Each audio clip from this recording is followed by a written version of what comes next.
Halo, selamat datang di pembahasan kita. Hari ini kita mau bedah lebih dalam ya soal fungsi dan tujuan evaluasi dalam pembelajaran. Iya, betul. Kita pakai acuan dari materi sumber yang Anda siapkan ini, pertemuan 3 PDF. Sip.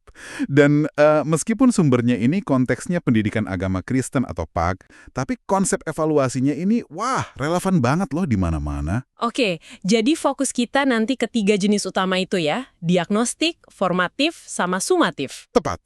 Dan yang penting, kita mau lihat gimana evaluasi itu sebetulnya lebih dari sekedar, ya, ngasih nilai. Maksudnya gimana tuh? Ya, ini bisa jadi alat pendampingan buat pertumbuhan yang utuh gitu. Bukan cuma penghakiman akhir. Kita mau Anda juga paham gimana ketiganya ini, diagnostik, formatif, sumatif, bisa kerja bareng, sinergis. Menarik. Jadi ini bukan cuma soal angka di rapor aja ya? Jauh dari itu. Sumber ini kan menekankan ya, apalagi di konteks pembinaan kayak PAK gitu, evaluasi itu malah kayak bentuk pelayanan. Nah, itu dia poin kuncinya. Pelayanan. Tujuannya buat memahami, oke siswa ini sekarang ada di mana, butuhnya apa, terus arah bimbingannya kemana gitu ya. Kedengerannya jadi lebih suportif ya, nggak nakutin. Perspektif itu penting banget. Dan buat menjalankan peran suportif itu, ya sumber ini menggarisbawahi 3 fungsi evaluasi tadi. Beda-beda tapi nyambung semua. Diagnostik, formatif, sumatif. Masing-masing punya peran unik. Oke deh, kita mulai dari yang pertama ya, diagnostik. Ini kapan sih dilakukannya? Kayaknya sebelum belajar ya? Betul, sebelum mulai. Apa persisnya yang dicari? Ini kayak pemeriksaan awal lah. Tujuannya ya buat identifikasi. Bekal pengetahuan siswa itu apa aja, ada potensi kesulitan nggak? Atau mungkin ada kebutuhan khusus? Materi sumbernya malah bilang, ini kayak cek kesehatan rohani dan pengetahuan gitu di garis start. Oh, oke. Contohnya gimana tuh? Bisa macam-macam. Tes awal singkat atau tanya jawab ringan di awal, bisa juga angket soal minat atau gaya belajar spiritualitas siswa gitu. Jadi datanya itu dipakai buat nentuin strategi ngajar yang pas ya? Biar nggak salah sasaran dari awal. Persis, biar lebih efektif lah pembelajarannya nanti. Oke, masuk akal. Nah, kalau udah ada pemetaan awal dari diagnostik ini, terus gimana kita mandu proses belajarnya? Di sini peran formatif masuk ya? Tepat sekali. Formatif ini justru berjalan selama proses pembelajaran. Oh, di tengah-tengah ya? Iya, fokusnya bukan nilai akhir, tapi lebih ke umpan balik. Terus-menerus, buat perbaikan. Jadi kayak evaluasi sambil jalan gitu? Betul.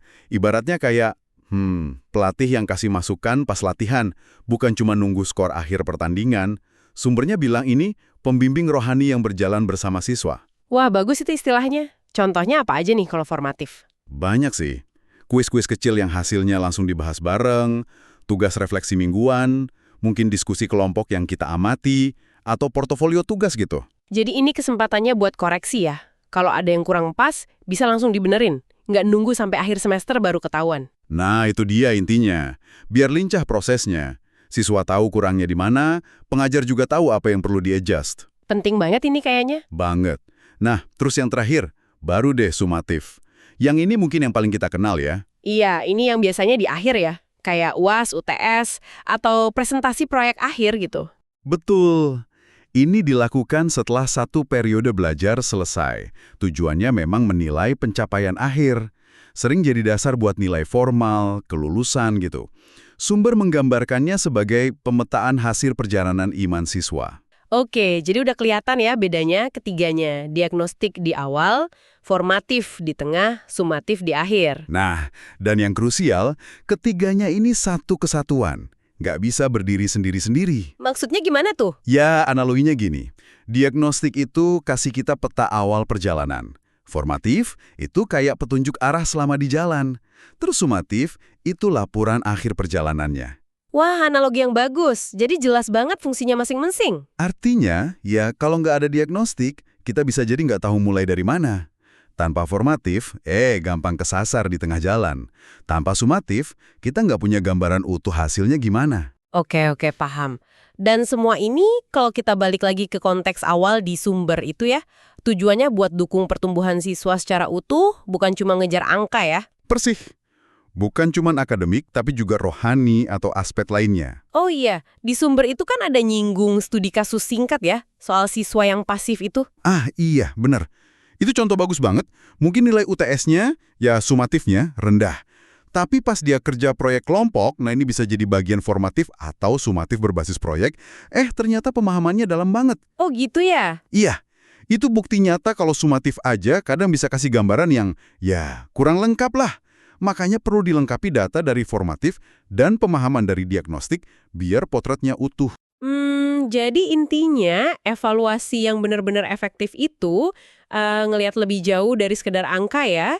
Dia itu proses pendampingan buat, apa tadi istilahnya, pertumbuhan iman siswa secara holistik? Tepat. Dan ini mungkin bisa jadi bahan refleksi juga buat Anda pendengar. Refleksi gimana tuh? Ya, dengan kita paham peran diagnostik sebagai pemetaan awal, formatif sebagai pendampingan di tengah jalan, dan sumatif sebagai potret akhir, gimana pemahaman ini bisa mengubah cara Anda memandang proses penilaian? Menarik, baik sebagai pembelajar, pengajar, atau bahkan pas kita lagi refleksi diri sendiri ya. Betul. Gimana kita melihat kemajuan kita sendiri? Nah, sebagai penutup nih, ada satu pemikiran lagi yang kepikiran dari ide evaluasi sebagai pendamping pertumbuhan ini. Apa tuh? Kalau tujuan utamanya itu membimbing, bukan cuma ngukur hasil akhir, gimana ya caranya kita bisa rancang pengalaman evaluasinya itu sendiri? Maksudnya prosesnya gitu. Iya, cara kita nanya, suasana pas ujian, metode kasih feedbacknya. Gimana caranya biar proses itu sendiri juga ikut menumbuhkan, bukan malah bikin cemas atau merasa dihakimi doang. Wah, itu pertanyaan bagus banget, sesuatu untuk kita pikirkan bersama ya. Gimana prosesnya juga bisa jadi bagian dari pertumbuhan itu sendiri. Iya. Oke deh, itu dia pembahasan kita kali ini. Semoga bermanfaat ya.